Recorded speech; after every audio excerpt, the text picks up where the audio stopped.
Good afternoon students. The economics classroom में हम आपका अभिनंदन करते हैं। यह हमारी निर्धनता की पार्ट 2 क्लास है।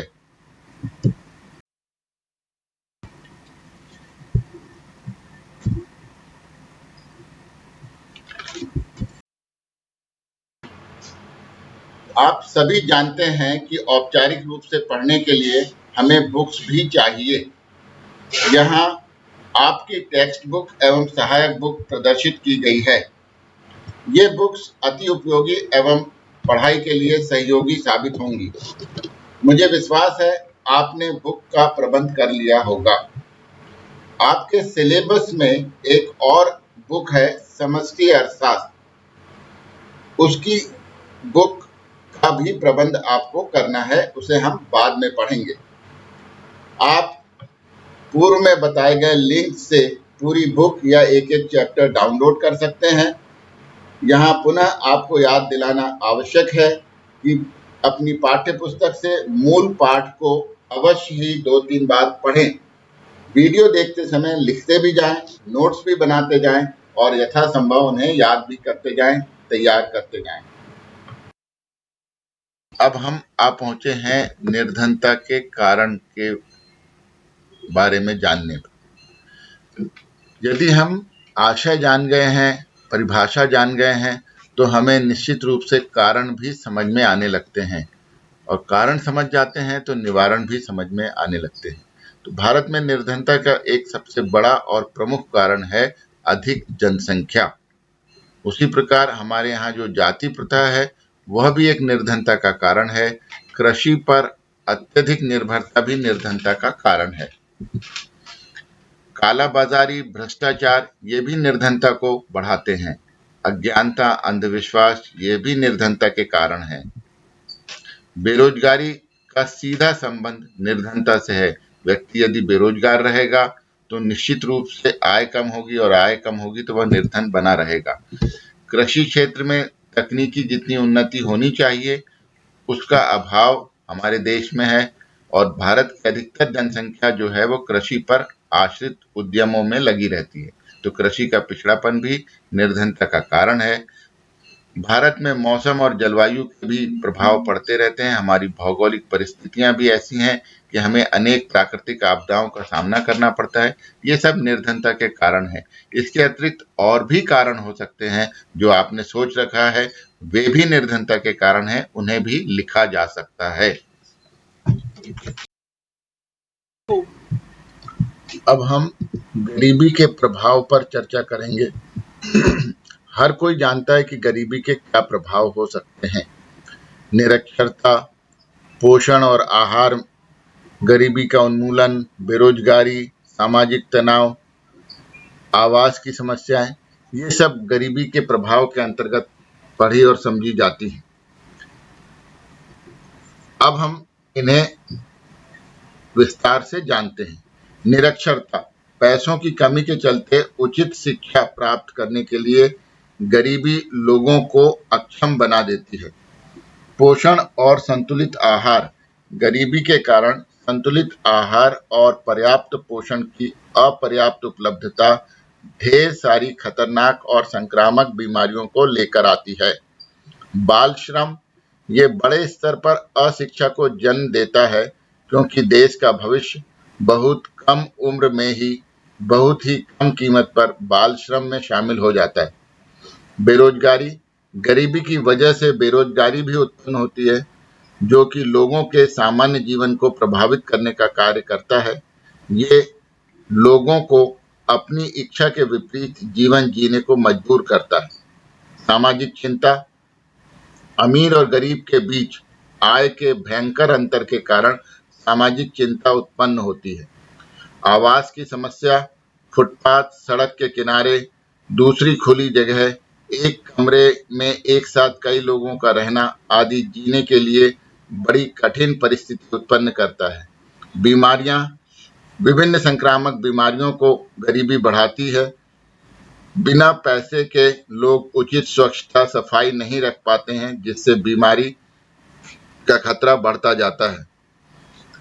समाज में भ्रष्टाचार, अशिक्षा, भेदभाव जैसी ऐसी समस्याएं हैं जो आज के समय में विश्व भर को प्रभावित कर रही है। इसे देखते हुए हमें इन कारणों की पहचान करनी होगी और इन सब से निपटने की रणनीति बनानी होगी और तब गरीबी का उन्मूलन होगा। निर्धनता का दुष्चक्र। आप सभी चक्र का अर्थ तो जानते ही हैं। चक्कर। दुष् से शुरू होने वाले कुछ शब्द बताइए। जैसे दुष्काल, दुष्कर्म, दुष्कर्मी, दुष्कल्पना। दुष्ट। दुष्ट का अर्थ होता है शातिर, दोषी या सदोष। और निर्धनता का शब्द का अर्थ आप जानते ही हैं। तो इस तरह से दुष्चक्र का अर्थ, निर्धनता के दुष्चक्र का अर्थ भी आप समझ ही गए होंगे। गरीबी के इस दुष्चक्र को इस प्रकार स्पष्ट किया जा सकता है। गरीबी यानी पूंजी की कमी। पूंजी की कमी से आर्थिक पिछड़ापन तथा उत्पादन में कमी उत्पन्न होती है। उत्पादन में कमी के कारण आय में कमी। आय में कमी के कारण बचत और निवेश में कमी। फलस्वरूप पुनः कम उत्पादन और कम आय, और इस प्रकार निर्धनता का दुष्चक्र चल पड़ता है। अब आप बार बार पढ़कर सोचिए कि इस दुष्चक्र पर वार कैसे करें कि इससे बाहर निकल जाएं। कारण का निराकरण ही तो समस्या का समाधान है। सोचिए और विचार कीजिए। निर्धनता के निवारण के लिए आजादी के बाद से आज तक सरकार और समाज में प्रत्येक व्यक्ति सक्रिय है। सरकार अनेक योजनाओं के माध्यम से आम जन की निर्धनता को दूर करने का प्रयास करती रही है और आज भी नई नई योजनाएं बनती रहती हैं। आपको विभिन्न अखबारों के माध्यम से, टीवी के माध्यम से और सरकारी एजेंसियों के माध्यम से नई नई योजनाओं की सूचना मिलते रहती है। आप स्वयं भी बहुत सी योजनाओं से परिचित हैं। इन योजनाओं की लिस्ट यहाँ पर दी जा रही है। आप इनके बारे में स्वयं पढ़कर जानकारी प्राप्त करें। जैसे अन्नपूर्णा योजना, राष्ट्रीय खाद्य सुरक्षा अधिनियम, राष्ट्रीय ग्रामीण रोजगार योजना, मनरेगा कार्यक्रम, प्रधानमंत्री सुरक्षा बीमा, अटल पेंशन योजना। अनेक योजनाएं भारत सरकार ने, राज्य सरकार ने और स्थानीय निकायों ने गरीबी के निवारण के लिए और गरीबों के सहायतार्थ चालू की हैं। उन सभी की सूची यहाँ दी गई है, आप अवलोकन कीजिए।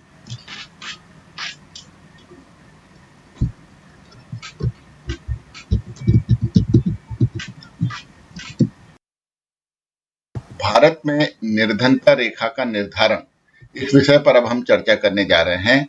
भारत में निर्धनता रेखा को परिभाषित करना हमेशा से एक विवादास्पद मुद्दा रहा है। पहली बार इस तरह की निर्धनता रेखा का निर्माण योजना आयोग द्वारा किया गया था, जिसमें ग्रामीण और शहरी क्षेत्रों में क्रमशः एक वयस्क के लिए 2400 और 2100 कैलोरी की न्यूनतम दैनिक आवश्यकताओं को आधार बनाया गया था। निर्धनता की माप की अगर बात करते हैं तो भारत में निर्धनता की माप करने के लिए निरपेक्ष प्रतिमान को प्रयोग किया जाता है। हमारे देश में योजना आयोग द्वारा निर्धनता का निर्धारण के संबंध में एक वैकल्पिक परिभाषा स्वीकार की गई, जिसमें आहार संबंधी जरूरतों को ध्यान में रखा गया है। इस अवधारणा के अनुसार उस व्यक्ति को निर्धनता की रेखा के नीचे माना जाता है जो ग्रामीण क्षेत्रों में प्रतिदिन 2400 कैलोरी व शहरी क्षेत्रों में 2100 कैलोरी भोजन प्राप्त करने में असमर्थ है। पार्ट 1 भाग 1 की तरह भाग 2 में भी यहाँ हम उपयोगी एवं महत्वपूर्ण प्रश्नोत्तर दे रहे हैं। विद्यार्थियों से अपेक्षा की जाती है कि वे इन सब प्रश्नों के उत्तर स्वयं से लिखने का प्रयास करें और आवश्यकता अनुसार प्रश्नों के उत्तर को यहाँ से मिलान करें।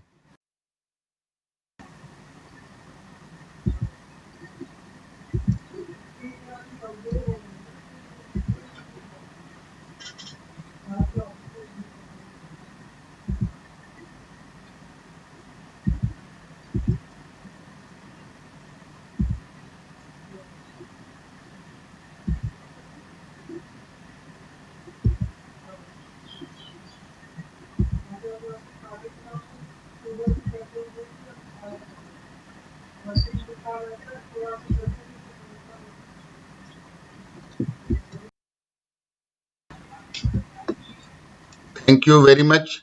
Make your tomorrow today. आपने पार्ट 1 और पार्ट 2 वीडियो देखा, आप इससे लाभान्वित हों ऐसी हमारी अपेक्षा है। राकेश कुमार शर्मा, नैनपुर। Thanks again.